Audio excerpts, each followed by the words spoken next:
acquérir de nouvelles compétences pour mieux servir les usagers du service public. Mais on vous dit, vous ne pouvez plus aller en stage. Cette mesure concerne les autres 65%. Pourquoi?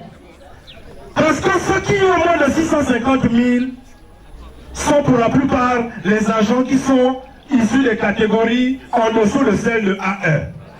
Et même pour ceux qui sont en A1 au début, vous avez besoin de ce qu'on appelle le perfectionnement.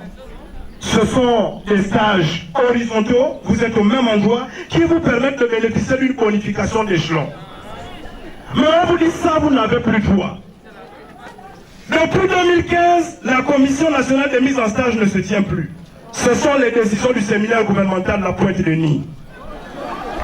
On avait encore là droit à quelques stages, donc de coopération.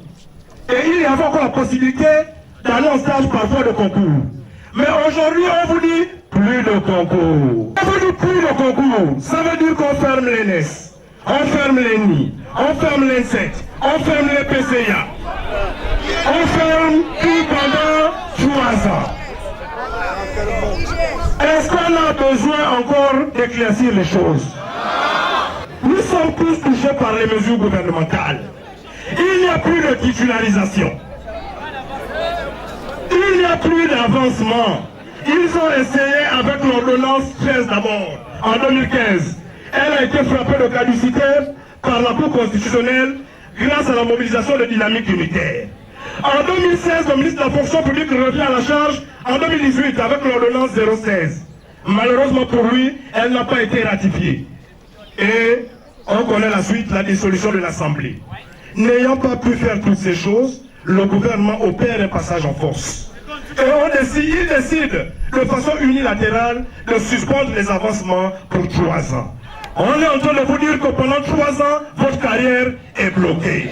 Est-ce qu'on a besoin d'un autre discours pour que vous soyez debout? Pendant qu'ils disent qu'il n'y a plus de titularisation à compter du 21 juin, le dernier Conseil supérieur de la magistrature a consacré la titularisation de certains agents publics. Regardez les incohérences. Autre incohérence, la mise à la retraite immédiate de ceux qui ont 60 ans. Mais le 28 juin, le Sénat a adopté un texte pour les agents en diplomatie qui leur permet d'aller au-delà de 60 ans. C'est-à-dire 7 jours après les mesures du Conseil des ministres. La loi doit s'appliquer à tous.